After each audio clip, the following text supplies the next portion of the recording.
ማንዳሙስ የህግ ቃል። እስቲ ዛሬ ስለዚህ የህግ ቃል ምን እንደሆነ ልነግራችሁ ፈለጉ። ኦኬ ማንዳሙስ ማለት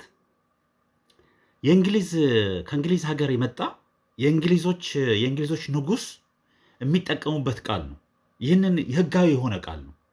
ይህንን ቃል ሲጠቀሙ ለምሳሌ በየክፍለ ሀገሩ አልታዘዝ ያላቸው ወይም ደግሞ እነሱ ይፈጠም ያሉትን ነገር አሻፈረኝ ብሎ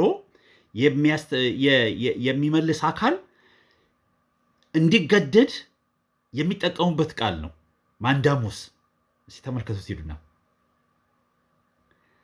ይህንን ቃል ሳውዝ አፍሪካ ውስጥ የሚገኝ አፍሪ ፎሩም የሚባል ሎቢ አለ። ሎቢስቶች ናቸው ለአፍሪካንስ ለነጮቹ ለሳውዝ አፍሪካ ነጮች መብት የሚታገል ወይም ደግሞ የነሱ ፍላጎት ለማሟላት የተመሰረተ ሎቢ ግሩፕ ነው። ሎቢ ታውቃላችሁ አይደል? ሎቢ ግሩፕ ማለት እንደ በአማርኛ የጉቦ ሰጪ ማህበር ማለት ነው። በቀላሉ ሲተረጎም እንደው ዳይሬክት ሚኒንጉ ሎቢ ማለት ምርጫ ሲደረግ ወይም ደግሞ የመንግስትን ህጎች እነሱ በሚፈልጉት መንገድ እንዲሰራ ለመጠምዘዝ ብር ይሰጣሉ። በብር ነው፣ በካፒታል ነው የሚጠቀሙ። ሌላ ነገር ምንም የለውም። ብር በመስጠት ሰው ያስመርጣሉ፣ ህግ ያስቀይራሉ። ያ ነው ሎቢስት። በዌስተርኑ ዓለም የላችሁ ዲሞክራሲ የሚሰራው እንደዛ ነው። ኦኬ ትክክለኛው ዲሞክራሲ ነው የምነግራችሁ። ይሄ እኛ ትምህርት ቤት የሚያስተምሩን አይደለም። ትክክለኛው ዲሞክራሲ በብር ነው የሚሰራው። ብር ነው የሚያስመርጣቸው። የፓርላመንት ሜምበሮች የሚመረጡት ብር ከሌላቸው አይመረጡም። ያን ብር ደግሞ የሚያገኙት ከኮርፖሬሽን፣ ከድርጅቶች፣ ከሆኑ ግሩፖች እየተከፈላቸው ወይ ደግሞ የተሰጣቸው ነው የሚመረጡት።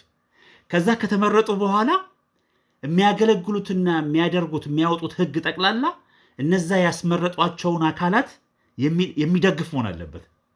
ሎቢ ማለት እሱ ነው። ሌላ ምንም ሚኒንግ የለውም፣ ትርጉም የለውም። ኮራፕሽን ነው፣ ግን ሌጋል ኮራፕሽን ነው። እና ይሄ አፍሪ ፎሩም የሚባለው ሳውዝ አፍሪካ ውስጥ የሚገኙ ነጮችን የእነሱ መብት እንዳይነካ ሎቢ የሚያደርግ ግሩፕ ነው። ይህንን የመሰረተው ከዛሬ 125 ዓመት ያለ የሰራተኞች ማህበር ሶሊዳሪቲ የሚባል የሰራተኞች ማህበር ነበረ። የነጭ ሰራተኞች ማህበር ድሮ አፓርታይድን የሚደግፍ የጥቁርን የበታችነት የሚደግፍ ጥቁር ምንም ነገር ያለው ንብረት ሁሉ እንዲቀማ የሚደግፍ ድርጅት ነው። ይህን ሎቢ ያቋቋሙ ይህን ሎቢ ግሩፕ እነዚህ ሎቢ ግሩፕ የዛሬ 7 ዓመት አካባቢ 2018 ላይ ጁልየስ ማሌማ የሚባል ጀግና አለ አፍሪካ ውስጥ። መቼም ለማታውቁት በጣም ብዙ ሰው የሚያውቀው ይመስለኛል። ትክክለኛ ፓን አፍሪካኒስት። እኔ ከዛሬ 4 ዓመት ፊት የነገርኳችሁ ነገር አለ። ይሄ ሰውዬ የተመረጠ ቀን አፍሪካ ትቀየራለች። ይመረጣል ወይ ነው ጥያቄው። ለህዝብ የሚሰራ ወይም ደግሞ ህዝቡን ነፃ ሊያወጣ የሚፈልግ ወይ የሚሞክር ማንኛውም የጥቁር መሪ ቢመረጥም እንትኑ መቀጠል አይችልም ያለውን ፖሊሲ። ለመመረጥ ግን በጣም ትልቅ አይነት ችግር ውስጥ ነው የሚገባው። ምክንያቱም ኮርፖሬሽን ነው እችን ዓለም የሚያስተዳድረው። አፍሪካን የሚያስተዳድረው ኮርፖሬሽን ነው። ሳውዝ አፍሪካን የሚያስተዳድረው ኮርፖሬሽን ነው። እያንዳንዱ መሪዎቻችን አፍሪካ ውስጥ ያሉት ፓፔቶች ናቸው። በውጭ ባለ ኃይል ነው የሚተዳደሩት።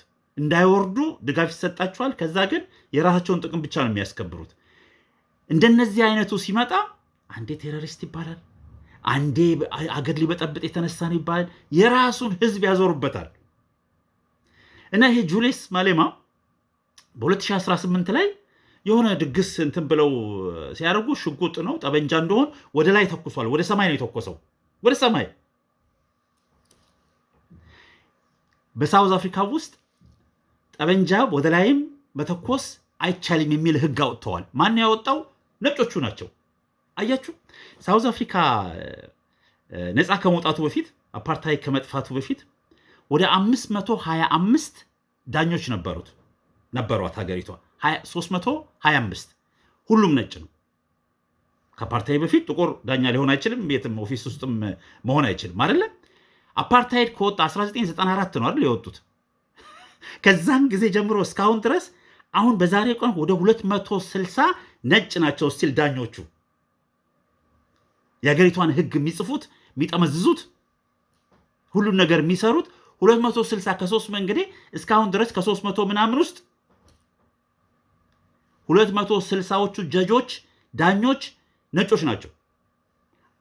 አሁን ይህ የሎቢ ግሩፕ የተጠቀመው ቃል ማንዳሙስ ብዬ ነገርኳቸው። እሱን ቃል ተጠቅሞ ያ ቃል የእንግሊዝ ንጉሶች ድሮ ያወጡት ቃል ነው። እሱን ተጠቅሞ የሀገሪቷ መንግስት መጀመሪያ ከሰሰ እና የሀገሪቷ ዳኞች ወይ ደግሞ ፍርድ ቤት ይህንን ምንም የተጎዳ ሰው ስለሌለ ወይም ደግሞ ወደ ሰው ስላልተኮሰ ምንም እንትን ያደረገው ነገር ብለው ኬዙን እንዲቆም አደረጉት።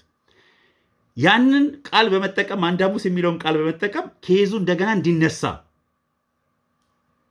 ከዛ ፍርድ ቤቱ እንደገና ኬዙን አይቶ አይ ይሄ ኬዝ ምንም ቋሚነት እንትን የለውም ብሎ ሊወስን ይችላል በማለት ከወሰናችሁ ይህ እንግዲህ የምነግራችሁ ይህ አፍሪ ፎሩም የሚባለው ሎቢ ግሩፕ ምን አይነት ፓወር እንዳለው ነው የምነግራችሁ።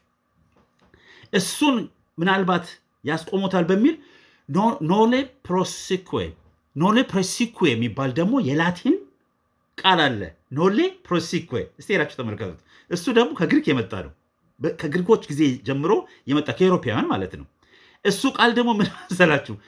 ምናልባት ፍርድ ቤት ራሱ ኬዙን ቢጥለው ግሩፕ የኖርማል ግሩፕ የሆነ ግሩፕ ያንን ኬዝ ይዞ ያንን ኬዝ አጣርቶ እንደገና ለፍርድ ቤት የማቅረብ መብት አለው። ፍርድ ቤት ራሱ ቢጥለው ነው። እንግዲህ አስቡት። ይሄ ነው ዲሞክራሲ። ማንም ሰው ወይ ደግሞ ተራ ሰው ተደራጅቶ ያንን ኬዝ ይዞ እንደ ፍርድ ቤት ተቀምጦ መፍረድ ይችላል። እሱን ቃል ይዘን እንጠቀማለን። ፍርድ ቤቱ አሁን ውድቅ ካረገብን ስላለ 5 ዓመት የተፈረደበት ሂዱና ተመልከቱ። አሁን ባለፈው ሳምንት ነው ባለፈው ሳምንት 5 ዓመት ከተፈረደበት አንድ ሰው ሳውዝ አፍሪካ ውስጥ 5 ዓመት አይደለም 1 ዓመት በላይ በእስር ከተፈረደበት ከፖለቲካ እንትን ውስጥ ይወጣል። ፖለቲካ ድርጅት ውስጥ መሳተፍ አይችልም።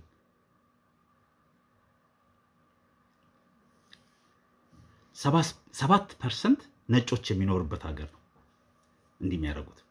ይህንን ሁሉ አቅም ይዘው ሲታገሉ አንድ የአፍሪካ ሀገር ከዚህ ድርጅት ወይ ደግሞ ይሄ ሰው በሚዲያው በማንኛውም ነገር አታክ ስለሚደረግ አንድ የአፍሪካ መንግስት የሚደግፈው የለም። አንድ የአፍሪካ አገር የሚደግፈው የለም። የሀገሩን መሬት ለማስለም እነዚህ ሰዎች ግን ሳውዝ አፍሪካ ውስጥ ይኸውላችሁ 5 ሚሊዮን የሚሆን ነጭ ነው ያለው። 5 ሚሊዮን ከ65 ሚሊዮን ነው የምነግራችሁ። ከዚህ ከ5 ሚሊዮኑ ወደ 90%ቱ ሁለተኛ ፓስፖርት አለው። የኢሮፒያን ፓስፖርት እንግሊዞች ናቸው፣ ፈረንሳዮች ናቸው፣ ጀርመን፣ ሆላንድ፣ ሳይፕረስ ምናምኖች ናቸው።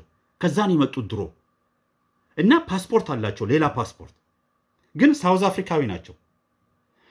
75% የሚሆነው የሀገሪቷን መሬት እርሻ መሬት ይዘው ተቀምጠዋል። ኦኬ ይህንን ለምንድን ነው ዛሬ ልነግረን የፈለገው ካላችሁ እኛ እያደግን ስንመጣ የውጭ ኢንቨስተሮች ይመጣሉ። ይሲ ድሮ እነዚህ ሳውዝ አፍሪካኖች ሲመጡ በጠመንጃ ነው የመጡት፣ ጠመንጃ ይዘው ነው የመጡት። አሁን ግን ምን አለ መሰላችሁ ፕሮክሲ የሚባል ነገር አለ። እንግዲህ የሰማችሁ መሰለኝ። ፕሮክሲ የሚሉት ለምሳሌ ሂዝቦላ የሚባል ድርጅት አለ አይደለ? ሊባኖን ውስጥ የኢራን ፕሮክሲ ነው። ሐማስ የኢራን ፕሮክሲ ነው። ፕሮክሲ ማለት ተቀጣይ አካል ማለት ነው። የዌስተርኑ እያንዳንዱ ዌስተርኑ ሀገር ግን የአሜሪካና የትልልቅ የዌስተርኑ ሀገሮች ፕሮክሲ ናቸው። ኦኬ እነዚህ ፕሮክሲዎች ናቸው በተዘዋዋሪ የመጡ ሀገራችን ውስጥ ኢንቨስት የሚያደርጉት መሬታችን ላይ፣ ድርጅቶቻችን ላይ። እያንዳንዱ ኢኮኖሚ እያደገ ሲመጣ አሁን ከአፍሪካ ውስጥ ትልቁ ኢኮኖሚ የሚባለው አይዘር ሳውዝ አፍሪካ ነው ወይም ደግሞ ኢጅፕት ነው አይደለ እንዴ? ናይጄሪያ ነበር፣ ናይጄሪያን ጣሉት። ልክ እንደኛ ብራቸውን ዲቫሉዌት አድርጉና ለገበያ አቅርቡ ብለዋቸው ዜሮ ያስገቡት። አሁን ኢጅፕት 400 ምናምን ቢሊዮን ዶላር ነው እንትኗ ጂዲፒዋ። ልክ እንደዛው 400 ምናምን ደግሞ ሳውዝ አፍሪካ ነው። ኦኬ እነዚህ ሁለቱ ሀገሮች ናቸው። እና እነዚህ ሁለት ሀገሮች ሄዳችሁ ብታዩ እያንዳንዱ ኢንቨስተር እያንዳንዱ ኮርፖሬሽን የውጭ ኮርፖሬሽን ነው፣ የዌስተርኑ ኮርፖሬሽን ነው። እነዚህ ሰዎች በተዘዋዋሪ ነው የሚመጡት። አሁን እኛ ጋር የፕሮክሲዎቻቸው አሉ እንደነ አረብ ሀገሮች፣ አሁን እነ ዩኤኢ፣ እነ ኦማን፣ እነ ሳውዲ፣ እነዚህ ፕሮክሲ ናቸው። ኦኬ ያን ቃል አይጠቀሙበትም። እሱ የሚጠቀሙበት እንደ መጥፎ ቃል አድርገው ነው የሚጠቀሙበት። እና በእነዚህ ሀገሮች ነው ሀገራችን የሚገቡት። በእነዚህ ሀገሮች ነው እኛ ኢኮኖሚያችንን ለውጭ መክፈት ከጀመርን፣ በውጭ አካላት እንደመጥተው መሬቶቻችንን ሀብቶቻችንን መግዛት የጀመሩ ከሆነ በኋላ ላይ እንዲህ አይነት ሽንፈት ውስጥ ነው የምንገባው።